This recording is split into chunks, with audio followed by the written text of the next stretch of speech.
وأنا عبدك وأنا على عهدك ووعدك ما استطعت أعوذ بك من شر ما صنعت أبوء لك بنعمتك علي وأبوء بذنبي فاغفر لي فإنه لا يغفر الذنوب إلا أنت اللهم إنا نسألك علما نافعا ورزقا طيبا وعملا متقبلا آمين يا رب العالمين أما بعد. Alhamdulillah jamaah sekalian, ibu-ibu dan bapak-bapak, jamaah Majelis Ta'lim Al-Mubarak, yang semoga senantiasa dirahmati oleh Allah Subhanahu wa Ta'ala. Amin. Alhamdulillah kita bersyukur kepada Allah di pagi hari ini dari semua aktivitas yang menyibukkan kita. Ternyata Allah dengan izinnya, dengan karunia-Nya masih memberikan kepada kita kesempatan dan kenikmatan yang besar, yaitu tetap istiqomah, mengharap ridho dari Allah, menuntut ilmu yang semoga amalan ini diterima dan dicatat oleh Allah sebagai ibadah. Amin ya rabbal alamin. Salawat beriring salam semoga tercurahkan kepada uswah kita, suri tauladan kita dan kekasih kita bersama, Nabi besar, Nabi agung, An-Nabi Muhammad sallallahu alaihi wasallam. Jamaah sekalian, kita lanjutkan pada bagian terakhir dari kesalahan-kesalahan yang wajib dihindari oleh para penuntut ilmu. Dan sekarang ibu-ibu sekalian dan jamaah yang dirahmati oleh Allah, tidak menutup pengetahuan kita, lagi rame, jadi ada satu yang gempar di media sosial. Rame banget. Tapi kalau panjenengan mengikuti ya, karena kan algoritmanya medsos itu, kalau panjenengan buka sesuatu nanti akan disuguhkan yang semisal ya. Nah, tapi kalau panjenengan tidak mengikuti, ya gak roh. Tapi saya harap tidak usah diikuti lah, malah darai ngeluh.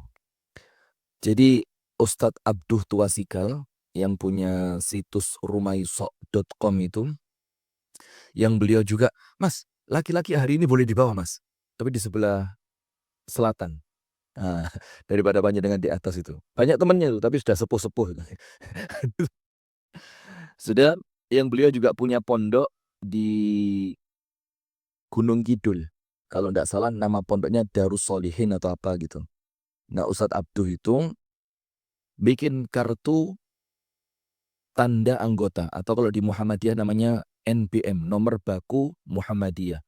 Setelah beliau bikin, itu kan menjadikan beliau resmi menjadi anggota dari Persyarikatan Muhammadiyah. Dan itu pilihan beliau, tidak perlu dihujat, tidak perlu, kan itu urusan siapa? Beliau dengan pemahaman beliau tentang objek dakwah beliau, tentang daerah di mana beliau berdakwah, tentang kemajemukan mayoritas pendengar dakwah beliau, beliau memutuskan itu. Qadarullah, tidak lama setelah itu, diposting oleh salah seorang teman beliau, sahabat beliau. NBM-nya itu difoto, kemudian nomornya dicoret-coret-coret gitu biar aman. Kemudian diposting. Wih, rame. Sebagian yang sebelumnya mengaku murid beliau langsung nulis komentar-komentar yang tidak elok. Elek-elek. Sudah setelah itu lagi ketambahan ada rencana. Dan itu bukan dari kami, bukan dari Ustadz Abduh Tuasikal. Dari teman-teman Mu'alaf Center Yogyakarta. Yang memang Ustadz Abduh termasuk pembinanya. Dan saya juga tergabung dalam Mu'alaf Center. Beberapa kali punya acara dengan teman-teman MCY Yogyakarta. Itu teman-teman mengusulkan untuk saya dan beliau ceramah bareng. Dalam keadaan beliau sendiri hari itu baru pulang umroh. Tapi saya tidak tahu bagaimana ceritanya. Mungkin teman-teman Mu'alaf Jogja itu mendesak begitu ya. Atau roto apa bahasa Jawanya? Ya rotok maksa didik itu. Akhirnya beliau bersedia. Dan saya sendiri tidak pernah tahu acara ini. Setelah beliau bersedia, sama teman-teman Mu'alaf Sentra Yogyakarta, flyernya dipasang. Ada foto beliau, ada foto saya. Di mana saya ini dari dulu sudah tertuduh. Maka kami yakinkan ke teman-teman Mu'alaf Sentra Yogyakarta. Yakin. Beliau bilang, yakin. Kalau saya tidak masalah. Tapi yang kita khawatirkan nama baik Ustadz Abdul Twasikal. Betul, diposting itu foto langsung. Jadi banyak murid itu yang mungkin secara ilmu punya, tapi kalau bahasa kerennya niradab. Ngerti niradab? Nah, untuk urusan adab itu kurang. Nah, maka biarkan mereka sibuk dengan apa yang mereka lakukan, kita tetap aja belajar adab para penuntut ilmu. Tujuannya apa, Bu? Sedikit ilmu dengan adab itu jauh lebih baik dibanding banyaknya ilmu tapi tidak punya adab. Nah, maka kita istiqomah aja. Wis belajar sing jelas-jelas saja. Nggak usah ikut-ikutan yang nggak jelas. Nah, kita sampai pada bagian akhir pada bab akhta yajibu al-hadharu minha.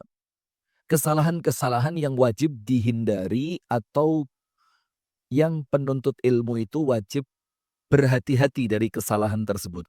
Yang pertama dulu, hasad. Ini penyakit menjijikkan. Hasad itu iri kepada orang lain atas nikmat yang Allah berikan kepadanya. Dan ternyata hasad ini juga menjadi salah satu faktor banyaknya polemik yang muncul di kalangan penuntut ilmu. Jamaah luwe akeh, kotak infakil luwe akeh, ustadz-ustadz yang ngisi dianggap lebih keren. Terus wis macam-macam lah. Ini perkara-perkara semacam ini wis gak usum. Apa obatnya? Cuma satu. Niatane kudu ikhlas karena Allah. Jadi kalau panjenengan ikhlas karena Allah, panjenengan akan senang melihat orang lain sukses, melihat orang lain berhasil, melihat orang lain itu memiliki pencapaian yang baik. Itulah ikhlas, insya Allah aman. Nah, tapi karena memang kebanyakan dari kita, ya mungkin termasuk saya, dan tidak menutup kemungkinan mungkin termasuk jamaah sekalian yang memang masih perlu ngurusi ngapi-ngapii masalah niat. Itu yang pertama kemarin, yaitu al-hasad. Iri kepada orang lain atas nikmat yang Allah berikan. Kemudian yang kedua, kesalahan yang perlu kita perhatikan adalah al-ifta bi ghairi ilmin. Berfatwa tanpa ilmu. Itu sudah kita bahas. Sampai sekelas Umar saja, Amirul Mukminin radhiyallahu ta'ala anhu, itu kalau ada urusan-urusan penting, Umar tidak memutuskannya sendiri. Tapi apa? Mengumpulkan para sahabat-sahabat yang senior. Tujuannya apa? Agar jangan sampai keputusan itu keluar tidak dilandasi dengan ilmu yang benar. Takut betul. Kemudian kita juga menceritakan kemarin bahwasannya berfatwa tanpa ilmu itu oleh Allah disetarakan dengan dosa apa? Kesyirikan. Allah menyetarakan bahayanya berfatwa tanpa ilmu sampai oleh Allah Subhanahu wa taala itu disetarakan dengan apa? Syirik. Terus dampaknya yang sangat bahaya. Kita sudah baca seorang sahabat ketika safar kepalanya kejatuhan apa? Batu. Sampai kepalanya itu tempurung kepalanya pecah. Ketika dia tertidur, kemudian bangun dalam keadaan mimpi basah. Maka dia minta saran kepada sahabat yang lain. Ya apa ini? Kepala saya tidak boleh kena air. Kepala saya sedang terluka dan lukanya cukup parah. Sementara saya perlu mandi junub, mandi besar. Boleh tidak saya tayamum? Apa jawaban para sahabat waktu itu? Kami tidak menemukan untuk kamu uzur bertayamum. Akhirnya karena dia mementingkan sholatnya, mandi dia. Setelah mandi kemudian dia sholat, tidak lama setelah itu meninggal dunia. Dilaporkan kejadian itu kepada Nabi Muhammad, murka Nabi Muhammad SAW. Karena apa? Ini fatal. Karena mereka telah mengeluarkan fatwa tanpa ilmu. Apa kata Rasulullah? Ama sa'alu idha lam ya'lamu. Kenapa ndak mau tanya kalau mereka itu ndak ngerti? Kenapa harus memaksakan untuk jawab? Termasuk sekarang, Nun Sewu nggih, fatwa tanpa ilmu itu yang paling serem, fatwa rumah tangga sampai menjadikan suami istri itu cerai. Ustadz, suami saya begini. Ustadz, istri saya begini. Ustadz, keadaan ekonomi seperti ini. Ustadz, dia kasar. Ustadz, dia itu nggak mau melayani saya. Sampai kemudian muncul fatwa, kayaknya sudah waktunya Anda itu milih pilihan cerai. Wah, itu bahaya. Ini tidak ada bedanya dengan setan yang tujuan setan itu apa? Memisahkan antara suami dan istri. Nah, termasuk mengenai fatwa-fatwa yang sekarang ini lagi rame juga di bulan kita sekarang, bulan Rajab, tentang puasa Rajab, tentang doa menyambut datangnya bulan Rajab, terus macam-macam yang kalau orang nggak ngerti akan menggiring opini seakan-akan semua itu bid'ah dan sesat. Contoh, ketika ditanya puasa Rajab, maka jawabnya itu tidak bisa langsung sunnah atau bid'ah, tidak bisa. Perlu apa? Tafsil. Tafsil itu dirinci. Ini yang dimaksudkan puasa Rajab yang bagaimana? Kalau puasa sunnah bertepatan dengan bulan Rajab seperti Senin Kemis, Ayyamul Bid, puasa Daud, atau mungkin nyaur utang Ramadan yang lalu kok ketepatan nyaurnya di bulan Rajab. Ya enggak ada masalah sama sekali. Yang mulai muncul masalah itu bukan masalah kemudian ini bermasalah loh ya. Masalah itu artinya muncul pembahasan ketika menganggap bulan Rajab bulannya puasa. Nah, itu nanti oleh para ulama dijelaskan. Tapi intinya selama tidak mengkhususkan hari tertentu dengan keutamaan tertentu, maka boleh. Bahkan sunnah. Yang dilarang oleh para ulama karena menentukan tanggal sekian kalau puasa keutamaannya ini. Tanggal 2 kalau puasa keutamaannya ini. Yang rame muncul di grup-grup WhatsApp. Nanti kalau puasa tanggal 7 Rajab keutamaannya ini. Itu hadisnya tidak kuat. Bahkan sebagian ulama mengatakan, awas bu, belakang panjenengan ada macan. Saya punya quote baru. Pelajaran buat saya pribadi. Kucing iku lek gelek dikeploki ngerasa macan. Nah itu untuk tahu diri bagus itu. Jadi kalau ada kucing tapi disoraki terus, nanti kucing itu lama-lama menganggap dirinya apa? Tibakno aku iki macan. Malah sebaliknya, panjenengan pernah dengar ceritanya Kiai Haji Abdullah Gimnastiar? Hakim. Ada pernikahan raja hutan. Saking berwibawanya raja hutan itu, singa tadi, itu tidak boleh ada yang memberi selamat dari jarak dekat. Harus mengucapkan selamat dari jarak jauh. Tidak boleh mendekat. Wah, sudah. Semuanya. Gajah, beruang, kuda nil, kelinci, kabeh. Hanya mengucapkan selamat dari jarak yang cukup jauh. Tidak lama setelah itu anak kucing mencolot. Wih, ngamuk singa ini. Lu kurang ajar. Itu kuda tidak berani, jerapah tidak berani, gajah tidak berani. Yang serem-serem, yang besar-besar tidak berani. Kok kucing moro? Katanya kucing sama raja hutan tadi bilang apa? Wis talah. Rungokno tok tak kandhani. Gak usah gayat tok. Sudah kata raja hutan, ya wis lah, penting enggak? Penting banget. Datang kucing. Dibisiki raja hutan tadi. Siapa? Singa. Ojo gayat tok. Aku biyen sadurunge rabi, ya koyo sampean. Sakwise rabi dadi kucing iki. Kenapa? Kalah sama istri. Langsung bingung kabeh iki singa ndelok bojone. Waduh, lapor rabi aku iki. Sudah, tidak penting. Kita lanjutkan. Nah, maka fatwa tentang Rajab tadi, itu kalau difatwakan tanpa ilmu, ya jadi polemik sekarang. Muncul konten YouTube, hukum puasa Rajab adalah bid'ah. Waduh, repot ya. Maka kalau memang tidak tahu, jauh lebih selamat kita diam. Begitu nggih? Sudah, maka Umar bin Khattab radhiyallahu anhu itu betul-betul khawatir kalau sampai dia mengeluarkan keputusan yang keputusan itu tidak didasari dengan ilmu. Cerita yang terakhir yaitu Abdullah ibnu Mas'ud radhiyallahu anhu Ketika Abdullah bin Mas'ud itu ngomong di depan umat Islam, itu Abdullah bin Mas'ud mewanti-wanti. Ojo sampai wani-wani jawab kalau tidak punya ilmu. Karena masalah kita ini sekarang, kenapa dunia persilatan ilmu ini kok lagi panas? Karena yang tidak ngerti melok, ngomong, melok jawab, melok-melok. Akhirnya runyam. Runyam. Karena apa? Kalau orang itu berilmu, jawabannya insya Allah aman. Banyak contohnya. Nah, Abdullah bin Mas'ud mengatakan begini. Ayyuhan nas, wahai sekalian manusia. Man su'ila an ilmin ya'lamuhu falyakul bihi. Barang siapa ditanya tentang suatu ilmu yang dia ngerti, jawablah. Karena menyembunyikan ilmu boleh apa enggak? Enggak boleh.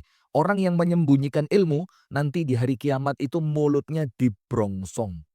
Pak jangan tahu zaman Cikar dulu, sapinya Cikar itu mulutnya dikasih apa?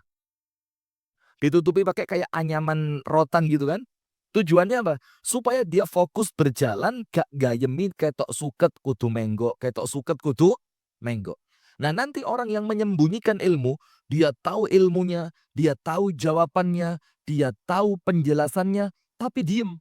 Diem itu faktornya banyak. Nomor satu, memang dia pelit dari ilmunya. Nomor dua, takut resiko yang akan dihadapi. Nomor tiga, karena memang ingin membiarkan orang lain di dalam kebodohan, kesesatan. Macam-macam alasannya. Ada juga yang tidak mau menyampaikan kebenaran, wedi mbek koncone, wedi mbek jamaah. Ini kalau saya mau cerita, ya wake. Tapi kan yos, buat apa sih? Kita ini kan kepingin suasana itu enak, nyaman gitu ya. Dan salah satu ceritanya rotok guyokno. Rotok guyokno. Ada salah seorang ustadz yang kemudian meyakini foto itu nggak boleh. Apalagi foto dengan orang-orang yang dianggap pemahamannya menyimpang. Suatu hari, ustadz tersebut melakukan kesalahan dengan seseorang. Terus ketemu di bandara. Ketemu di bandara. Dibilang apa? Sama orang yang punya salah tadi. Antum punya salah sama saya. Kalau tidak mau minta maaf, tak tuntut di akhirat kayak iso selamat antum. Kalau antum mau selamat, ada kafarohnya. Apa kafarohnya? Foto sama anak. Iya, enggak apa, foto. Padahal awalnya menganggap foto itu hukumnya apa? Haram, apalagi dianggap berfoto bersama dengan orang yang menyimpang. Setelah foto selesai, panjenengan tahu jawabannya apa orang tersebut? Tapi jangan diposting ya. Nah, kenapa kok dia jangan diposting? Ini kalau kita mikir, mohon maaf mudah-mudahan salah. Dia terkesan lebih takut kepada fotonya tersebar di kalangan jamaahnya. Akhirnya dia diboikot dibandingkan dia takut dengan Allah karena dia menganggap foto itu haram. Faham tidak sampai sini? Jadi luweh wedi konangan jamaah dibanding konangan Gusti Allah. Dan yang semacam itu banyak, Bu. Nah, maka dari sini perlu kebesaran hati. Ayolah, memang kalau benar katakan benar, lek salah katakan salah. Maka kita mulai kecil, mulai TK diurui. Apalagi saya di TK Aisyah Bustanul Atfal. Diurui doa mau pulang. Allahumma arinal haqqo haqqon warzuqna tiba'ah wa arinal batila batilan warzuqna tinabah. Kalau baca doa itu saweneng. Kenapa senang? Karena itu doa terakhir menjelang pulang. Paling ini bakal mulai. Nah itu doa yang diajarkan oleh Nabi Muhammad. Tujuannya apa? Supaya kita tahu, Bu, iki benar. Dan bukan cuma tahu, tapi mampu. Dan kita juga tahu, iki salah. Bukan cuma tahu, tapi diberi kemampuan oleh Allah untuk meninggalkan. Nah itu maka orang-orang disebutkan dalam hadis yang sahih yang menutupi ilmu nanti di hari kiamat sama Allah mulutnya dibrongsong. Ditutup. Tapi brongsongannya itu terbuat dari api neraka. Na'udzubillah min dzalik. Nah, baik. Maka Abdullah ibnu Mas'ud mengatakan, Ayyuhan nas, wahai manusia, man su'ila an ilmin ya'lamuhu falyaqul bihi. Orang yang ditanya tentang suatu ilmu yang dia mengerti tentangnya, maka kata Abdullah bin Mas'ud, jawaban. Karena tidak boleh menutup-nutupi ilmu. Tapi sebaliknya, wa man lam yakun indahu ilmun falyaqul Allahu a'lam. Tapi kalau keadaan kalian itu tidak punya ilmu atas apa yang kalian ditanya, maka ucapkan Allahu a'lam. Allah yang lebih tahu. Jadi gak usah maksa. Cek ketok pinter. Terus wis ceramah bertahun-tahun, lek ditakoni gak ngerti, malah izin. Apa-apaan ini?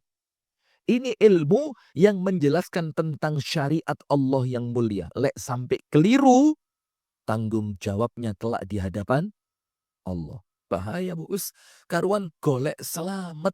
Golek selamat. Panjenengan tahu orang di dunia yang dicari berapa? Nomor 1. Seneng.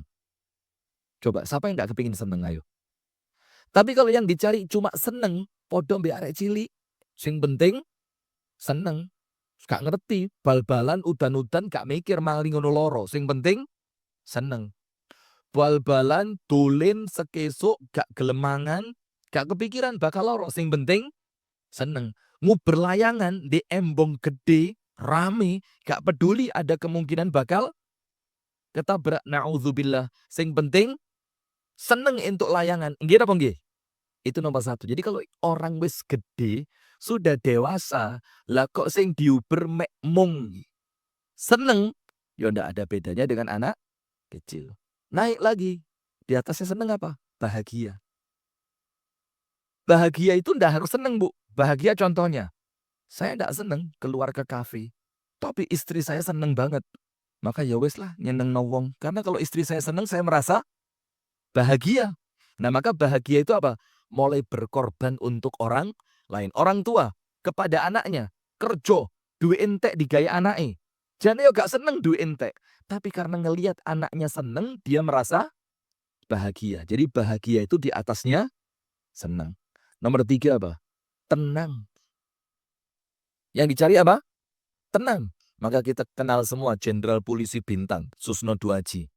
Jenderal besar ini. Sekarang tinggalnya di mana? Di kampung. Dadi tani, bercocok tanam, nandur buah, nandur bunga. Jadi lek seneng, yo senengan di Jakarta. Kalau bahagia, yo dia lebih bahagia di kota besar. Tapi bukan hanya itu sekarang yang dicari. Tapi apa? Kepingin tenang. Gak kakean wong, gak gampang disorot kamera, tidak banyak friksi, tidak banyak saling menjegal. Melbu sawah lah. Sing penting atine tenang. Dan yang terakhir apa? Selamat. Orang itu Bu, sing terakhir yang dia cari apa? Selamat. Maka panjenengan tahu doa sapu jagat? Rabbana atina fid dunya wa fil akhirati. Terakhirnya apa? Wa qina adzabannar. Selamatkan kami dari api. Itulah puncak yang kita cari. Selamat. Mati nih gak diazab, di kuburan gak diazab, bangkit dari kubur tidak diazab, dan tidak sedikit pun tersentuh api neraka. Itu selamat. Maka orang itu untuk golek selamat, ya cari di mana rumahnya Pak Selamat ini. Orang itu kalau nyari selamat, ya kudu berkorban. Kadang-kadang sing dilakoni yo gak nyenengno. Kadang-kadang yo ngeselno awak. Kadang-kadang yo perlu berkorban. Kadang-kadang atine kudu ngempet. Tapi tujuannya apa? Aku golek selamat. Nah maka Abdullah bin Mas'ud mengatakan, tapi kalau dia ditanya tentang sesuatu yang dia tidak ngerti ilmunya, golek selamat. Apa golek selamat itu? Izin. Gak iso jawab. Ya mesti izin. Masa Ustadz kok gak iso jawab. Tapi apa artinya izin dibandingkan dia selamat kelak di hadapan Allah? Belajar syariat 14 tahun. Ditakoni darah perempuan gak ngerti. Memang gak ngerti kok. Kenapa? Karena ilmu itu luas. Sampai Imam Syafi'i mengatakan apa? Nanti kalau orang itu sampai pada puncak levelnya ilmu, pencapaian tertingginya ilmu, dia akan ngerti apa? Ternyata ilmu itu tidak mungkin didapatkan semuanya. Karena saking luasnya. Maka kalau ada sesuatu yang kita tidak ngerti, lu yuk pantes banget. Justru kalau Anda ngerti semua, saya malah curiga. Cocok ngawur ini. Iya, karena apa Bu? Ilmu itu dibagi 2. Nomor 1, tidak lebih baik dibanding yang kedua. Apa nomor 1 itu? Ngerti kabeh, tapi cuma dasaran. Jadi semua cabang ilmu dia ngerti. tapi cuma apa? Dasar, tidak mendalam. Dan orang yang seperti ini biasanya tidak terlalu dibutuhkan. Yang kedua, ngerti cuma satu, tapi mendalam. Nah, model begini yang bakal dicari sama orang. Nah, maka kita tidak perlu malu. Ustadz, saya mau tanya tentang waris. Waduh, kalau waris saya tidak ngerti. Nah, aman. Tapi mungkin di masalah yang lain dia mengerti dengan cara yang sangat mendalam, sangat detail. Nah, maka Abdullah bin Mas'ud mengatakan, manungso, kalau ditanya sesuatu yang kamu tidak ngerti, kalau ditanya sesuatu yang kamu punya ilmunya, jawaban. Karena menyembunyikan ilmu hukumnya haram. Tapi kalau kamu ditanya sesuatu yang kamu tidak mengerti ilmunya, apa kata Abdullah bin Mas'ud? Ucapkan Allahu a'lam. Allah yang lebih tahu. Fa inna minal ilmi an yaqula lima la ya'lam Allahu a'lam. Karena termasuk ilmu, termasuk apa? Ilmu. Ketika engkau ditanya sesuatu yang engkau tidak mengerti, engkau mengucapkan Allah yang lebih tahu. Itu ilmu. Jadi kalau panjenengan ngomong begitu, bukan berarti panjenengan tidak berilmu. Justru panjenengan memiliki hakikatnya ilmu. Apa itu? Lek gak ngerti ngomong Allahu a'lam. Sip. Sekarang yang baru di pagi hari ini, kesalahan yang wajib dihindari adalah apa? Al-kibru. Kibir itu apa? Sombong. Dan sombong itu tidak senantiasa kelihatan dari luar. Gak mesti. Ada orang luarannya metesek. Malang banget kan? Mergosono ini kalimat metesek ini. Polean. Mergosono. Onos. Onos rogem. Masya Allah. Onos rogem. Saya berkali-kali keluar dari sini. Melewati taman itu ada tulisan Sawu Jajar Diwali. Raja Jawa. Belas demi Allah tidak pernah ngerti saya. Apa Raja Jawa sih? Selama saya gak ngerti saya Raja Jawa. Lama-lama tak pikir, lu iki cocok Sawu Jajar Diwali. Dan Anda tahu, baru-baru ini saya ngertinya. Subhanallah. Padahal cilik gede di Malang. Ya di Malang, Batu. Tapi kan Raja nggih Kak Sembon, nggih. Gak terima. Masya Allah. Ya Kak Sembon, oke ya. Tapi subhanallah baru ngerti beberapa waktu terakhir ini. Ketika saya keluar dari arah Masjid Al-Maghfirah, mau ke arah ya kan mesti lewatnya situ saya. Raja Jawa. Itu ngerusak itu apa? Terakhir alam. Kok modelnya kok ya apa ya? Ada yang gampang kenapa harus bakso Diwali apa? Tumplek. Sudah lanjut. Sombong. Nah, sombong ini jamaah tidak senantiasa. Tidak senantiasa artinya bisa jadi. Tapi apa? Tidak selalu terlihat dari perangai fisik. Ada orang gayanya itu metesek banget. Metesek, begedut, kemelinti. Padahal aslinya coba panjenengan kenal, orang itu tidak sombong. Nah itu loh repotnya kita ini. Kita ini terlalu cepat menghukumi orang lain di mana kita belum tahu dia itu siapa, perangainya seperti apa. Hanya ketika apa? Ketika ketemu di pengajian, Mbak, langsung jurune hati. Sombong. Pesek sombong. Lawang so sak jam setengah pengajian, gak ngrungokno ustadz blas delok tok. Jame palsu sombong. Tase wis bulat. Sombong era. Dilihat lagi. Kukune welek ketara gak tau meni pedi. Dilihat lagi. Gak nulis blas. Ngono disopo mencep. Neraka sombong. Subhanallah itu sak jam setengah. Padahal apa? Boleh jadi memang orangnya itu introvert. Anda tidak ngerti introvert Anda. Introvert itu zaman biyen wis salah. Gampangane gak gampang kumpul wong, gampang minder, orangnya gak blater. Tapi lek wis kadung kenal, jane yo apik. Nah, maka itu kadang-kadang kesalahan kita di situ, Bu. Ada lagi orang, ini kejadian sama saya ini.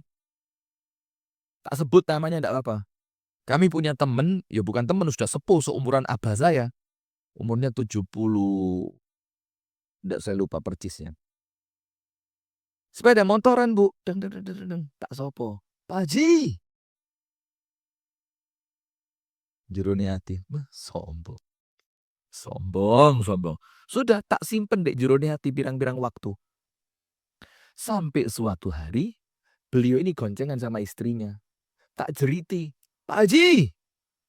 Yang nyaut istrinya, oh enggak Ustaz. Suaminya tetap gini. Tak pikir, wong sombong gak tobat-tobat. Bukan gak kerungu. Wes sepuh. Wedi lek nyetir noleh kuatir setire menggok. Subhanallah. Pas setelah hari itu, beliau berdua sama istrinya mampir ke rumah. Tak sindir, Bu Haji. Mau gak sombongnya kayak ngene Bu Haji. Sopo Ustaz iki lho. Long ping pindho lho tak sopo. Sing sepisan gak semaur belas, yang kedua panjenengan sing semaur. Oh walah Ustaz. Pak mat iki mripate gak awas. Lek noleh iku setire menggok lho Ustaz. Malah jegur nang got. Tak pikir astagfirullah. Oh, lho itu lho Bu. Lah padahal Ustaz lantahne panjenengan. Ayo. Lak luwih nemen kira-kira. Nah subhanallah. Nah itulah, maka jangan gampang menilai orang lain. Kita ndak tahu. Ada lagi di Kediri. Tapi kalau ini dibuat guyon. Ada saya punya. Nah kalau ini betul-betul temen. Karena yo walaupun beliau lebih tua tapi gak jauh lah. Saya 27, kira-kira beliau 40-an lah gitu. Zaman itu bukan sekarang.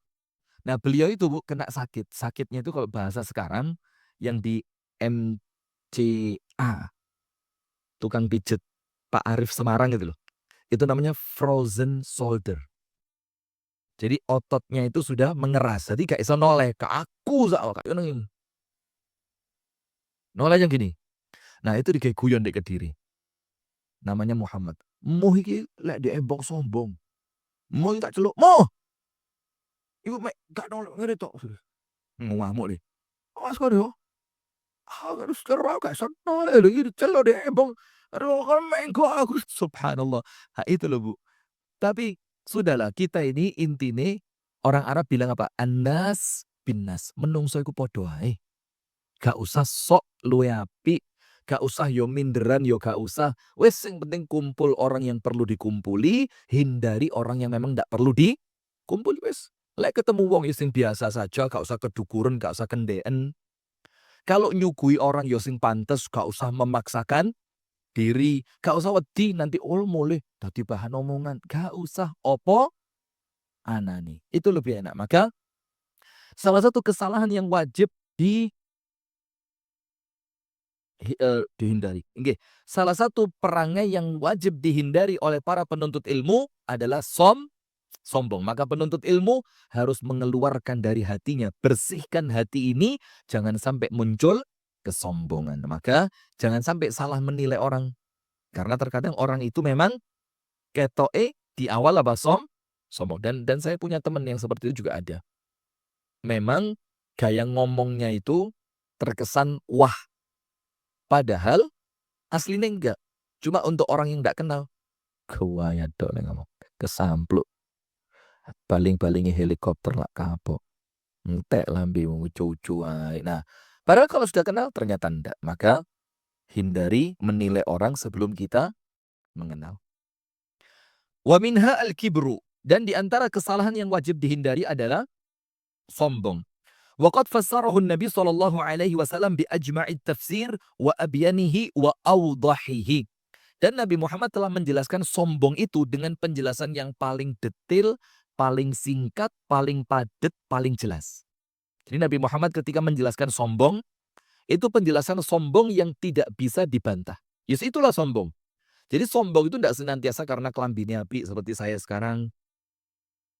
Nah, Anda, itu malah ngenyek saya, itu malah menghina, itu dosa itu. Saya berharap saya sombong lah kok Anda malah ngenyek. Entek sombong nih. Nah, sudah.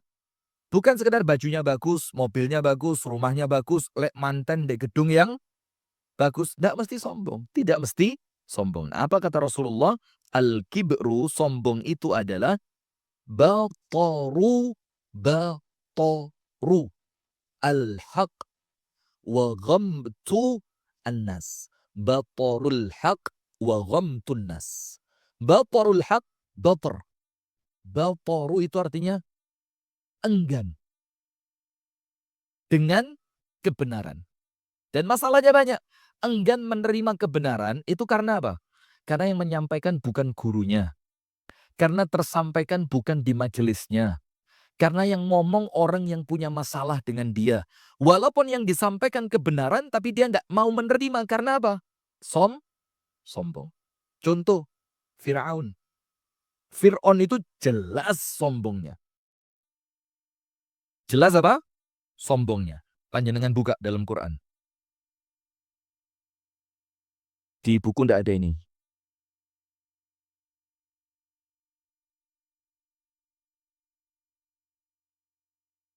Anda buka pada surah An-Naml ayat yang ke-14. Surah An-Naml ayat 14.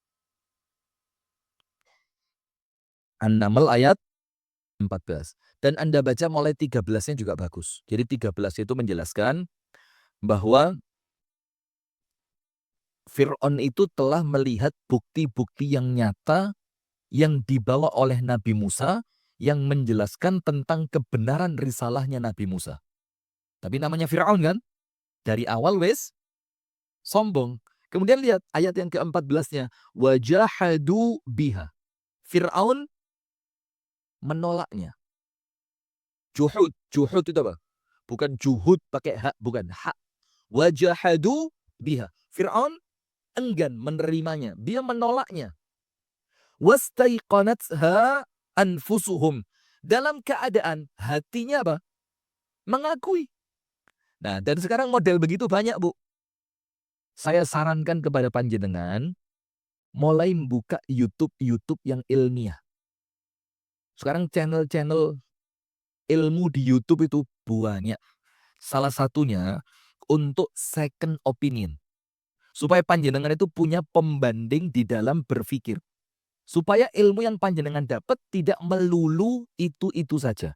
Supaya panjenengan ngerti, oh ternyata yang model begini juga ada dasarnya. Silakan dibuka di YouTube-nya Gus Ajir Ubaidillah. Itu Masya Allah. Jawab perkara-perkara pelik dengan cara yang santun, ilmiah, dan penuh senyum. Dan tidak ada kalimat-kalimat merendahkan, kalimat-kalimat memojokkan, lawan diskusinya, tidak ada. Itu yang menjadikan pertama kali saya ngelihat beliau, salut banget. Senyumnya bagus, kemudian betul-betul ilmiah, kemudian tidak ada kata-kata yang merendahkan. Nah itu menunjukkan apa, Bu? Menunjukkan ternyata orang lain dengan gaya dan pendapat yang berbeda, ternyata mereka juga punya dasar yang kuat. Nah sekarang begini, alhamdulillahnya sekarang banyak teman-teman yang tidak mau ngaji dengan kita, menganggap kita ini syubhat atau yang lain, dengan adanya YouTube, malu-malu mau. Datang ke pengajiannya tidak mau, tapi buka YouTube. Jane yo bener loh. Tapi lek ngaji rono kok konangan konco kuisin. Tapi kalau ngaji mbek ustad iku, terus konangan ustadku diamu. Nah, itu tidak lain dan tidak bukan, munculnya justru karena kesombongan. Dalam keadaan ilmu itu sekarang terjabarkan dengan sangat gamblang, lah kok sik pancet ngotot. Nah, maka kengototan itu faktornya apa? Sombong. Tidak mau mengakui kebenaran yang datangnya dari kelompok yang lain. Nah, sekarang saya sarankan panjenengan coba subscribe itu channelnya Gus Ajir Ubaidillah. Sudah kebuka? Coba Anda nanti di rumah cek, menjelaskannya itu, Masya Allah, enak. Termasuk ketika menjelaskan, sebagian ustadz yang mengatakan doa, Allahumma barik lana fi rajaba wa sya'bana wa balighna ramadana waghfir lana dzunubana. Ingat gak waktu panjenengan kecil di musola? Bukan saya kecil, kalau saya kecil zamannya sudah modern. Zaman panjenengan kecil. Nah, itu sebagian ustadz-ustadz mengatakan doa itu bid'ah. Maka Gus Ajir ini datang, kitabnya dibuka. Ini loh kitab hadisnya dalam Musnad Imam Ahmad. nomor sekian. Ini loh penjelasannya Imam Nawawi. Ini penjelasannya Imam Ibnu Hajar Al-Haythami. Ternyata mengamalkan hadis do'if, itu para ulama sepakat boleh dalam ranah fadhoil. Fadhoil itu apa? Bukan berbicara tentang halal dan haram, tapi berbicara tentang apa? Keutamaan. Apalagi ini doa. Doa itu kan ada dalil secara umum yang menjelaskan kita diperintahkan banyak berdoa. Nah, dan hebatnya beliau apa? Tanpa emosi. Penjelasan itu betul-betul pada ranah ilmu. Tidak ada menyerang personnya, menyerang kelompoknya. Tidak ada. Beliau sekedar membuka kitab, kemudian dijelaskan secara ilmiah. Nah, kalau setelah mendengarkan penjelasan-penjelasan itu, lah kok tetap ngotot, aku tok sing bener, liyane salah. Maka itu berarti bukan karena belum sampainya ilmu, tapi betul-betul karena wataknya memang ada sifat na'udzubillah min dzalik, ada kesombongan. Nah, sudah. Maka Rasulullah itu menjelaskan sombong itu apa? Batarul haq, menolak kebenaran. Kenapa dia menolak kebenaran? Ya wakeh. Nomor satu, untuk mempertahankan kekuasaan. Bisa apa enggak? Bisa. Nomor dua, supaya merasa tidak tersaingi. Bisa apa enggak? Bisa. Nomor tiga, cegah kehilangan jamaah. Bisa apa enggak? Bisa. Contohnya sekarang, ada aliran yang zaman dulu dianggap sesat. Walaupun sampai sekarang ya pancet sesat. Yang pokok zaman dulu, Bu, ketika saya kecil, orang itu kan gak usum celonone cingkrang. Maka kalau ada yang celonone cingkrang, mesti dianggap dari kelompok itu. Belum ada salafi cingkrang, itu zaman itu masih belum. Tapi cingkrang itu teman-teman apa? Kalau bahasanya itu Islam jamaah zaman dulu. Nah ya mendak. Nah sekarang ini dijelaskan sejelas-jelasnya. Ada beberapa dai-dai mereka yang betul-betul menguasai ilmu tentang mereka itu. Ada namanya Ustadz Khalil Bustami. Ada namanya Ustadz Abdul Aziz. Ada namanya Ustadz Ibnu Mas'ud. Macam-macam. Yang sekarang mereka lagi bikin daurah di Bogor. Dijelaskan sejelas-jelasnya. Nggak mau ikut. Bahkan jamaahnya gak oleh ngerungokno. Kenapa? Takut kehilangan jamaah. Karena jamaah itu bawa apa? Sarang yang bawa uang. Bahkan di kelompok itu, Bu, ini yang keren dari mereka. Salah satunya. Apa itu? Perempuan dari kalangan mereka tidak ada yang menolak di poligami. Ini ngaji nih, tenanan. Iya, ganti tema. Siap, lanjut. Ya. Jadi menolak kebenaran karena apa? Macam-macam. Kalau orang itu menolak kebenaran karena belum datangnya ilmu, gampang. Ditunjukkan ilmunya, selesai. Dia bakal pasrah, taslim, nerima, ikut. Tapi kalau memang bukan faktornya, bukan karena ilmu, faktornya karena pokok kudu aku tok sing bener. Liane aku gak oleh bener. Akhirnya munculnya apa? Sombong, kepingin paling menonjol, kepingin kelihatan paling hebat, kepingin kelihatan paling pinter, nggak mau diajak kolaborasi. Rata-rata sebabnya apa? Sombong. Nah, kalau dulu mungkin ilmunya belum sampai. Nah, tapi sekarang, dalam keadaan ilmu-ilmu dijelaskan luar biasa, sudah tersampaikan dengan begitu jelasnya, dengan dalil-dalil yang bisa dicek sendiri. Apalagi sekarang kan, buku-buku hadis itu, Bu, panjenengan tinggal buka di YouTube, di Google, bahkan sekarang AI, keluar semuanya. Anda cek aja. Hadis Muslim nomor 700. Jangan ditulis, ini saya nyontoi saja. Anda buka nanti. Hadis Muslim 700. Hadis Muslim 731 misalkan. Masukkan Google. Langsung keluar hadisnya. Jadi orang zaman sekarang itu kalau bohong tentang ilmu, gampang konangan. Kenapa? Jamaahnya sekarang sudah melek teknologi apa? Teknologi. Saya anak buahnya Pak Habibie. Teknologi. Intelijensia. Masya Allah. Apalagi yang pokok zaman dulu kan kayak ngomongnya begitu. Kalau Pak Harto malah sudah saya jelaskan dan telah saya perintahkan kepada setiap jajaran di setiap wilayahnya untuk melaksanakan apa yang telah saya instruksi. Masuk kan terus ya. Sudah lanjut. Astagfirullah. Tidak penting. Maka sombong itu menolak kebenaran. Apa faktornya? Banyak. Sombong. Takut jamaahnya hilang. Takut dianggap pelin-pelan. takut kemudian dijauhi oleh teman-teman sebelumnya. Macam-macam. Itu sombong adalah dengan menolak kebenaran. Yang kedua, ghamtu annas wa ghamtun nas. Ghamtun nas itu, Bu. Dan kita ini diantara dua itu. Ghamtun nas itu memandang remeh manusia. Kita lihat di pinggir jalan ada orang yang mungkin dia itu oleh Allah ditakdirkan kerjanya apa? Memungut plastik, botol, kardus, ember bekas. Harta yang dia cari harta yang halal. Dia melakukan itu supaya tidak apa? Tidak meminta-minta, merendahkan diri sendiri. Yang uang itu dia gunakan untuk menghidupi anaknya, untuk menghidupi istrinya, bukan untuk memperkaya diri. Tapi di pandangan manusia terkesan rendah. Boleh jadi di hadapan Allah dia begitu mulia. Dan kejadian seperti ini tidak sedikit kan? Bahkan saya pernah lihat sendiri, Masya Allah. Menjelang zuhur, saya berhenti di suatu masjid. Ada bapak-bapak yang bawa gerobak. Waktu di Jakarta dulu. Gerobaknya itu isinya kalau bahasa Malangnya Pak, rosokan. Botol, plastik, pecahan ember, besi ringnya kipas angin, yang di luarnya kipas angin supaya anak kita tangannya tidak masuk, segala macam itu. Kemudian menjelang zuhur, itu dia taruh gerobaknya di pinggir masjid, dia mandi, ganti baju sholat, ternyata dia muadzinnya di masjid itu. Masya Allah, ya apa coba? Kita ngelihatnya, aduh apa ini?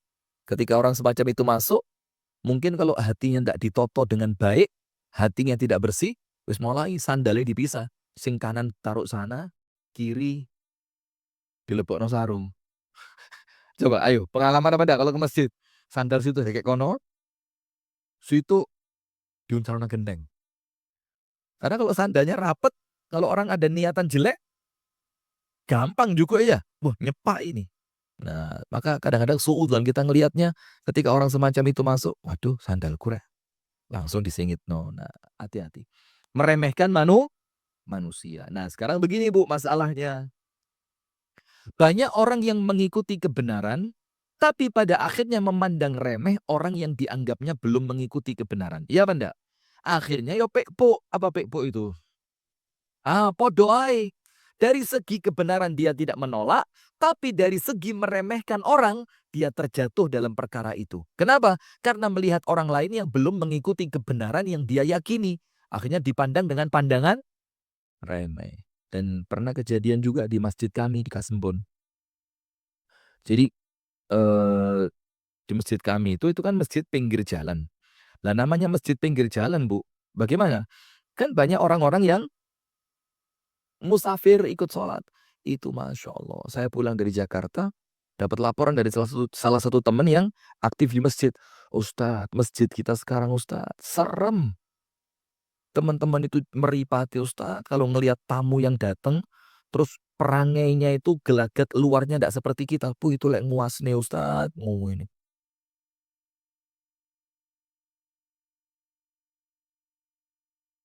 Lengkap Ustadz, mulai ujung rambut sampai ujung kaki. Dan itu maaf Bu, menjadikan orang lain tidak merasa nyaman. Lalu orang itu sudah mau masuk masjid, itu jani wes wapi luar biasa. Ini sudah mau masuk masjid, orang yang ahli masjid malah memandang dengan pandangan yang tidak ramah, serem. Akhirnya orang merasa tidak nyaman di masjid. Pindah masjid yang lain. Apalagi kalau kita dengar ceritanya almarhum Yai Jazir yang barusan meninggal ya.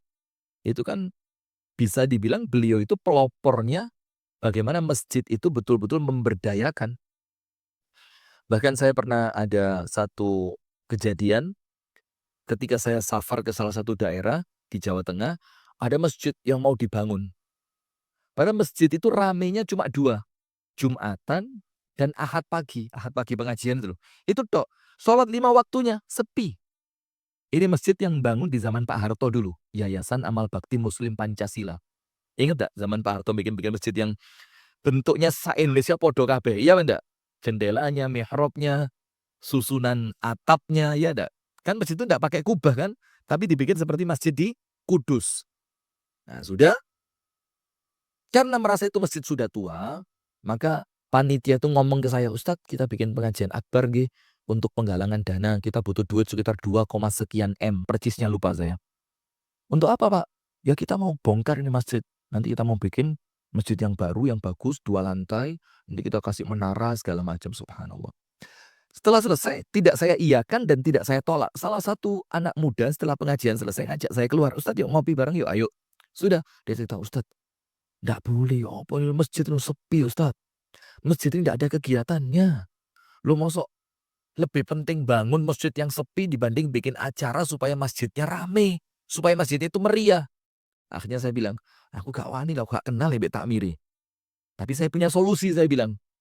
Saya waktu itu sudah kenal sama Yai Jazir, sudah punya nomor HP-nya, kenal beberapa kali juga ketemu ngomong pengajian bareng segala macam. Tapi ini cara nih, undang no Yai Jazir. Insya Allah buyar gak sih bangun. Betul Pak, beberapa bulan setelah itu, saya dikirimi anak pemuda masjid tadi. Ternyata panitia kerso ngundang Yai Jazir. Waduh, setelah pengajian Ahad pagi, rawame, ada pengajian khusus bersama takmir di ruangan tertutup. Itu sama teman saya di video. Itu takmir diumbah. Ya adik mesin cuci, kayak sikat. Yang sikatnya ujungnya besi. Itu bahasa istilahnya ya. Beliau bilang ini, cak hanya ngurusi bangunan. Senengane bangun menara. Itu takmir mendelik kabeh panitia. Musyrik. Karena ciri-ciri orang-orang musyrik itu mereka yang hanya perhatian pada bangunan. Terus dilanjutkan sama Yai Jazir.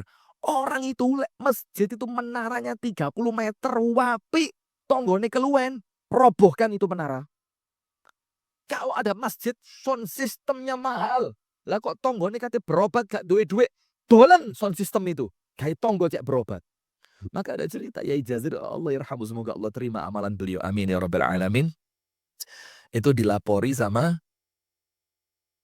bendahara Masjid Jogokarian. Di awal-awal Jogokarian itu saldonya 0. Awal. Belum viral. Itu laporan. Pak Yai,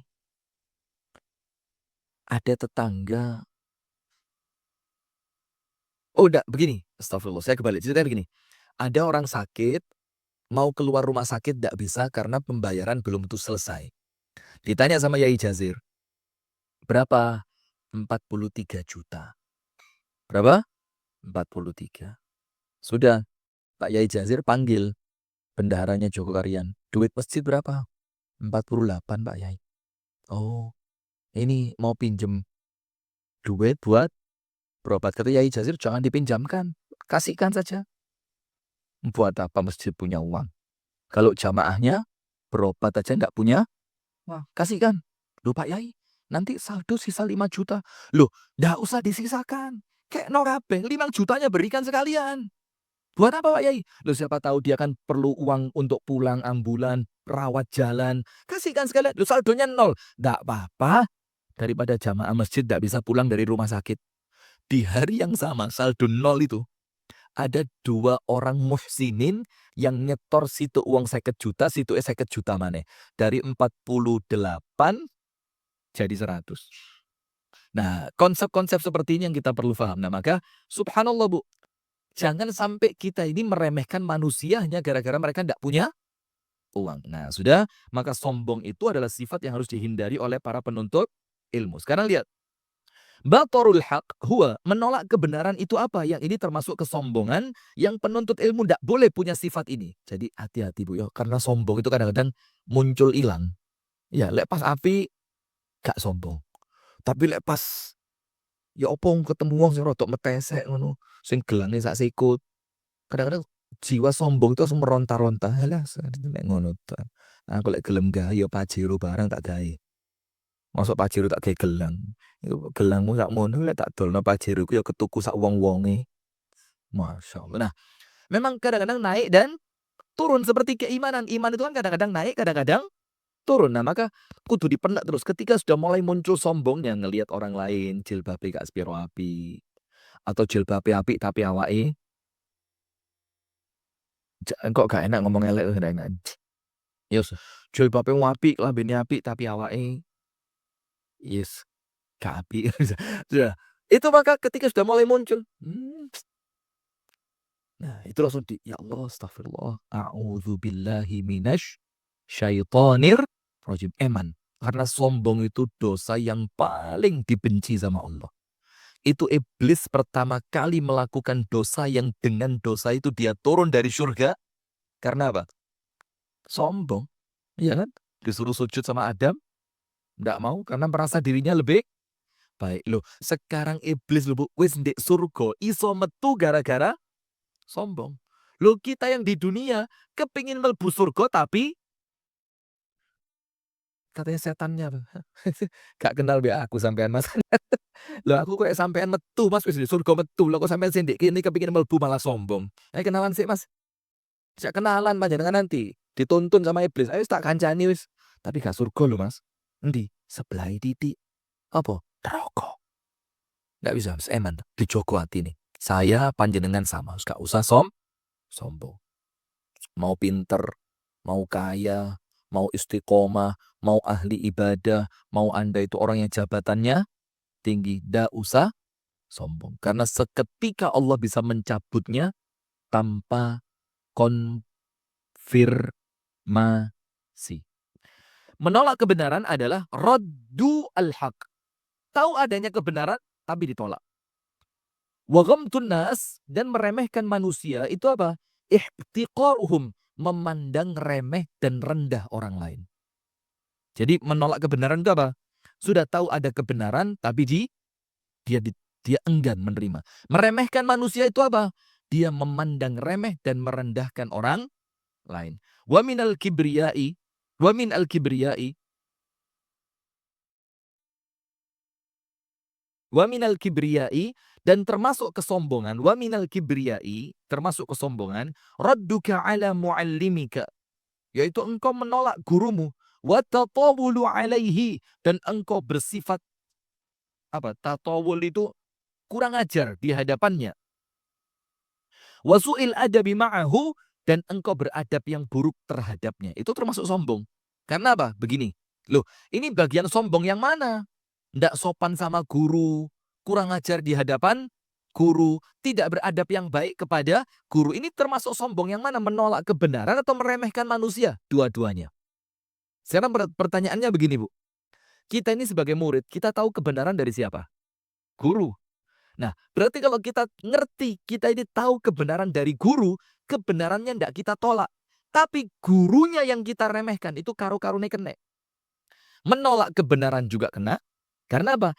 Kita bersikap kasar kepada orang yang mengantarkan kebenaran itu kepada kita. Dan yang kedua, kita meremehkan guru yang seharusnya dimuliakan. Paham ya? Nah, itu termasuk sikap sombong.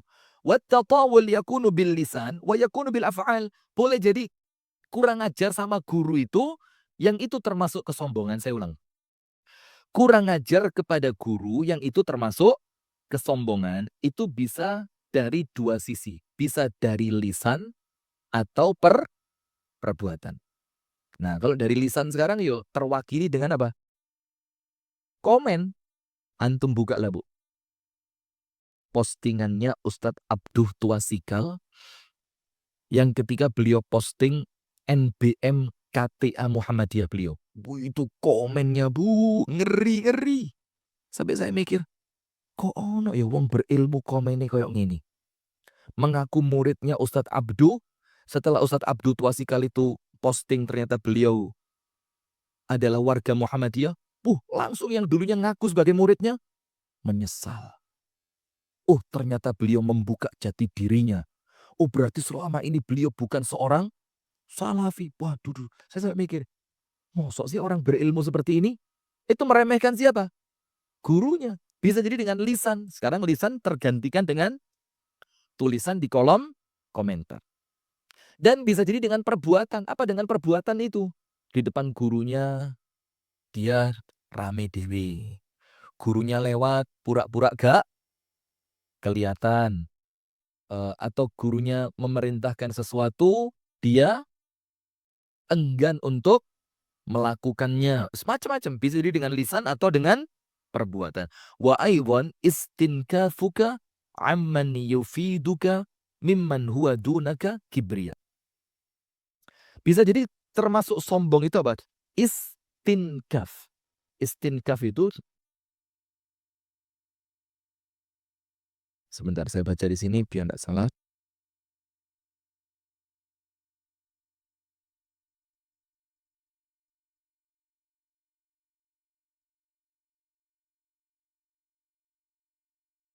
Sama istinkaf itu memandang remeh. Meremehkan orang-orang yang derajatnya ada di bawahmu ketika dia mengambil ilmu atau engkau mengambil ilmu darinya. Jadi podo Ibu. Jadi gini, meremehkan murid itu ya sombong. Jadi bukan cuma murid kepada guru, tapi guru kepada murid ketika dia melihat muridnya, muridku ndek kene kok elek-elek ya. Nek ndek pare Kediri ku tambah elek. Waduh Masya Allah. Astagfirullahaladzim. Saya nanti pulang ke Pare, ibu-ibu protes sama saya nanti. Sudah, dia menganggap muridnya itu, kok ngene ya muridku iki. Lek ndek nggen liyane iku Masya Allah, murid-murid iku mesti lek ustadz mulai digawani mobil, digawani helikopter, digawani kapal selam. Kalau kapal selam masuk akal.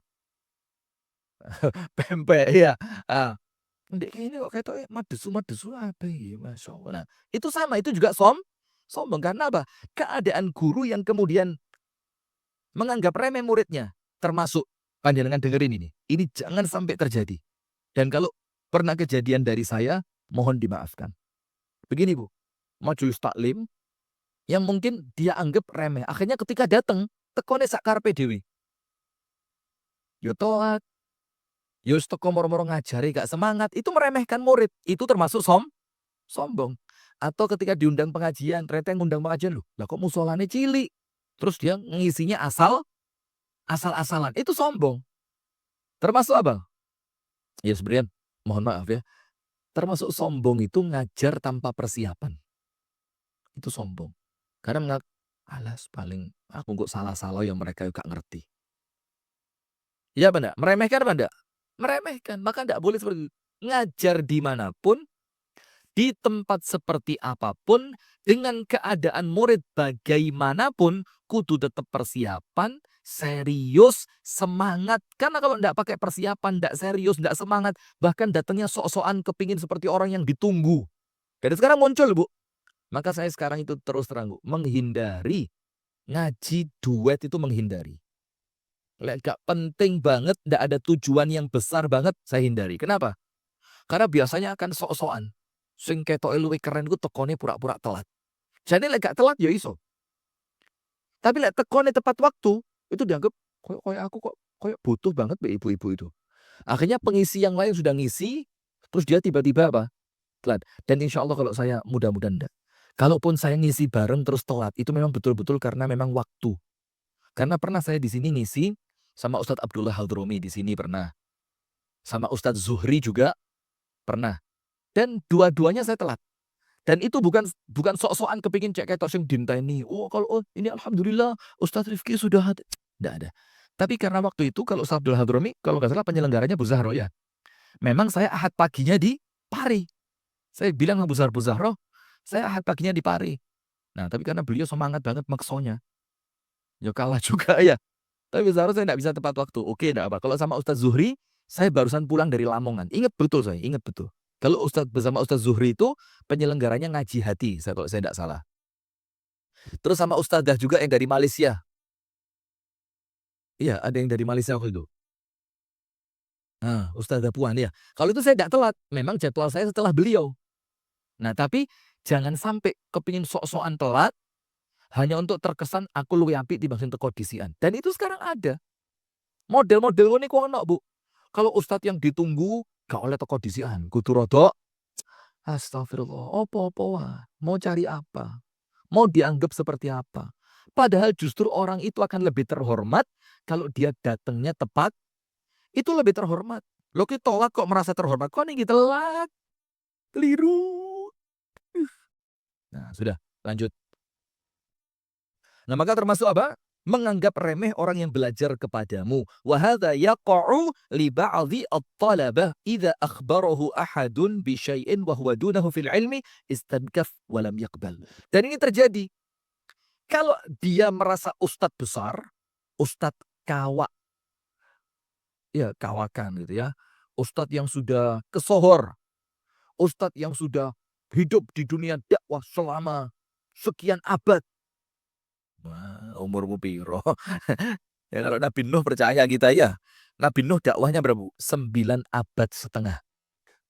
Wah, ini sangat tuh saya ketahuan dakwah itu umure 1500.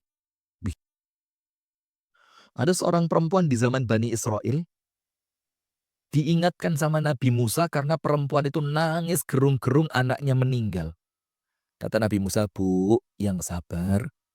Dengan musibah ini, mintalah ganti kepada Allah dengan pahala. Oh, saya tidak masalah itu, Musa.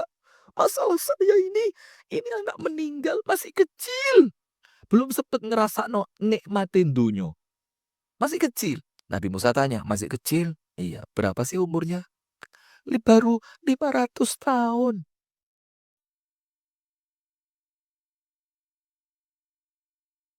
500 tahun masih lah dewasanya.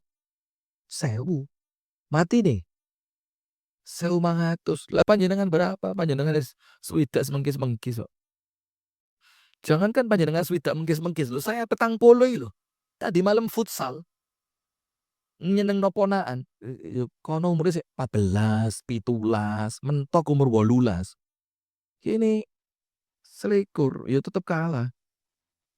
Jadi ya maksudnya jadi kiper kan itu pulang saawak panas kabeh sampai turun di tackle. Padahal di batu itu. Tadi malam pun Gremio itu turun di tackle, apalagi lihat futsal biar telu Mburi. Farid, Izul, Aril, mana Ardi, mengalih Ardi. Itu mereka ambak ada dawa, Bu. Oh, turun tahu disentak bojo barang kok. Ya sih enak, jantungnya sih kuat. Lah wong lanang wis tau disentak bojone, jantungnya lemah sudah. Krungu kucing meongnya dikira bojone nyentak. Astagfirullah, Cek, tak kira bojoku nyentak, Cek. Iki bayangin, dadi wong lanang itu wis rabi ya Masya Allah, jangan diharapkan terlalu tinggi ya. Maka lomba tarik tambang, bapak-bapak, itu hiburan, bukan olahraga. Bukan mencari prestasi, hiburan. Gue sok ngakak-ngakak. No. Padahal gue kayak ndak terima gitu, Bu. Ndak pernah nyentak suami, ndak pernah.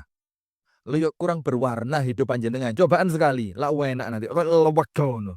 Itu healing seminggu kalah nyentak suami sekali itu. Ndak kepingin. Astagfirullah, ndak boleh ya. Haji gak kena. Sudah. Nah maka termasuk apa, Bu? Ketika ada seorang ustadz, seorang da'i, seorang alim yang diingatkan tentang kesalahannya, tapi yang mengingatkan dianggap konsopo. Loh, kan ini dakwah pirang tahun. Macamu kitab itu selancar apa durung? Mudhofun ilaih ngerti apa orang?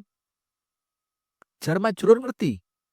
Ini pengajianmu di sini ngaji. Nah, itu sombong. Jadi ketika diingatkan, dia menganggap orang yang mengingatkan nggak selevel. Nah, padahal kebaikan itu bisa kita terima dari siapapun. Ingat Harun ar-Rasyid.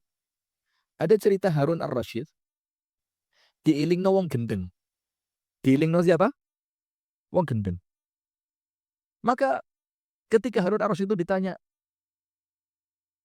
"Wama," Harun ar-Rasyid ngomong sama orang gila, "Wama qauluka ya majnun?" Wong gendeng kata ngomong apa? Apa kata orang gila itu? "Wa anal aqilu wa antal majnun." Kualik. Harun, aku sing berakal sampean sing gendeng. Loh, kenapa kamu bilang saya gila, kata Harun ar-Rasyid? Karena kamu mau nerima jabatan. Hanya orang gila yang mau nerima jabatan. Kenapa begitu? Karena kalau kamu tidak tahu, ada rakyatmu nangis karena terzolimi, kamu ditanya sama Allah. Ada rakyatmu keluhan di pojok negeri yang kamu tidak bisa menjangkau dia, kamu ditanya sama Allah. Ada rakyatmu jual beli dengan cara yang haram, kamu pura-pura tidak tahu, bahkan kalau kamu tidak tahu tapi itu wilayah kekuasaanmu, kamu yang dihukum sama Allah. Ayo, siapa yang gila, kamu apa saya? Langsung nangis Harun ar-Rasyid. Oh temenan, kata Harun. Aku sing gendeng. Nah, kalau kok rebutan. Wali Kota Malang sekarang Masya Allah, lah bagus. Kalau kita akui. Wali Kota Malang sekarang bagus. Ya mudah-mudahan kebaikannya semakin bertambah. Amin ya Rabbal Alamin. Kita lanjutkan. وهذا يقع لبعض الطلبة إذا أخبره أحد بشيء هو دونه في العلم استنكف ولم يقبل. Kalau diingatkan sama orang yang terkesan umurnya lebih muda, pengalaman dakwahnya lebih pendek, atau mungkin bahkan ada ustadz yang tidak bisa baca kitab. Ada apa enggak? Ya ono, tapi kan kita menghargai semangatnya dia untuk apa? Ikut dalam dunia dakwah. Nah, terus ketika diingatkan, "Duh, sampean sapa? Tahu khataman Bukhari apa durung?" Terus lek durung tahu khatam Bukhari aja ngomong mbek aku, Mas. Ngomong mbek anu bane mobilku sik lho, Mas. Iku ban mobil iku tak jak khataman Bukhari ping 17 iku ban mobil iku. Lah sampean astagfirullahaladzim, ndak boleh, Ibu. Kemudian wa taqsiruka 'anil 'amali bil 'ilmi unwanu hirmanin. Dan termasuk sombong itu apa? Enggan mengamalkan ilmu karena merasa cukup yang penting ngerti. Jadi ketika punya ilmu, terus enggan mengamalkan ilmunya. Itu kata Syekh Utsaimin, unwanu hirmanin. Itu ciri orang yang terhalang dari kebaikan. Karena apa? Awalnya sombong. Nas'alullah al-afiyah fi hadha. Semoga Allah menyelamatkan kita. Kemudian Syekh Utsaimin menyebutkan satu bait syair. Apa bait syairnya? Al-ilmu harbun lil fatal muta'ali kassaili harbun lil makanil ali. Ilmu itu musuhnya pemuda yang sombong. Jadi sombong tidak mungkin dapat ilmu.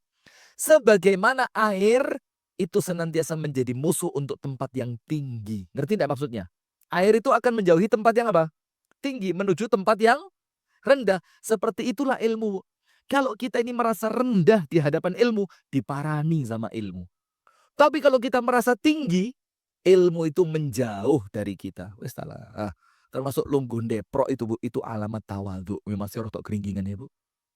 Itu keringgingan atau apa itu? Panjenengan tahu saya duduk ini kaki saya selonjor. Rotok jarem bagi futsal. Ya Allah, saya getun kok Imam. Subuh tadi getun lapo melok ponaan-ponaan ya Allah. Malah diguyon mbek ponaan guyon. Saya suruh ngejar bola digiring tok digocek tok. Ditipu terus saya. Kayak tok itu nyepak saya goyang gak sido disepak. Masya Allah nggih. Ustad, enggak jadwal saya digerebek 9:30. Terus bilang, loh 9:30 sampai jam 11. Jam 9? Saya di sini jam berapa? 7:30 sampai jam 9. Enggak, ada keliru nih, ada keliru. Entah saya yang lupa, enggak tahu. Sudah ya, saya lanjutkan sedikit saja. Udah tutup nih, antum pindah saya.